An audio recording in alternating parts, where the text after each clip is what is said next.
Hey everyone, I'm out here at the dirt jumps today and I'm going to teach you how to do a 360. I've had a lot of you ask me about different tutorials and things you want to learn, and the 360 has been one of those more popular requested tricks. So the first thing you need to know is have the proper bike for it. Rather than like a big downhill bike or an enduro bike even, get something really small like a BMX or a dirt jump hardtail. So I'm running the Marin Alcatraz, this rad little thing right here, and it's awesome. There's like no travel on the back, it's just a nice hardtail, one gear, one brake, really stiff fork. Keep the suspension nice and stiff. You want it to basically feel rigid almost. The travel is just there in the front to really absorb those bigger hits.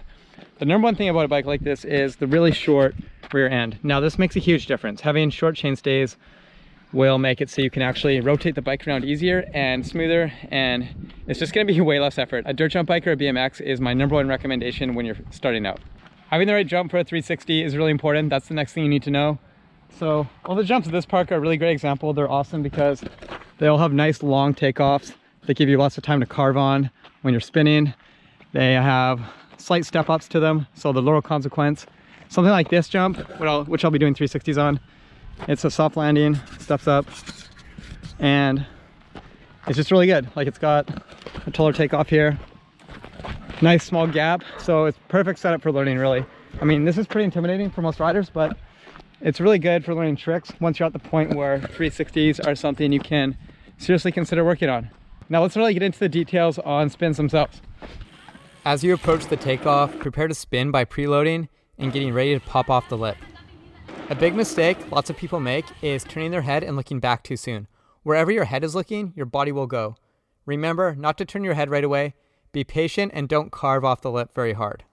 Come off the jump as straight as possible. As you pop off the lip, drop your inside shoulder and make yourself smaller. This will make rotating easier, and it will also make your spin flatten out a bit, which looks pretty cool. When I was first learning 360s, I found myself caught up too far forward on the bike. If you have the same problem, try sitting back on the bike more as you are riding off the lip, and keep all your weight towards the back wheel with your arms stretched out. This makes it so you're almost like sitting down as you're riding off the jump. You're like in a squatted position, and it just allows you to get more of your weight towards the back of the bike rather than the front. And I feel like when you want to do a dump 360, this is especially helpful in getting the right body position down in the air. Once you're in the air and you've dropped that inside shoulder, make sure to keep looking down and back. Keep those arms straight, lift your feet up towards your butt, and spot the landing. All these things combined will help you rotate smooth. You'll be a little more dumped out, you'll look more stylish, which will be cool, and you'll be set up really nice for the landing. One more tip, spinning off a long and tall takeoff is a lot different than spinning off a short one. The bigger the jump, the slower and more subtle these movements have to be. Okay, one of the number one things that you need to know when you're learning tricks like 360s is visualization is so key. It's so important to be able to have that in your mind and know exactly what you're going to be doing and really understand what's going on. If you don't really have a point of reference on what it should feel like or look like, then it's really hard to get started. That's why I'm showing the same spin over and over in this video, so you can go back and look at it multiple times, and it'll really help you understand what a good 360 should look like. Now, when I do spins, it's never perfect. It's only really like 70% of what I think it should feel like when it's like really, really dialed.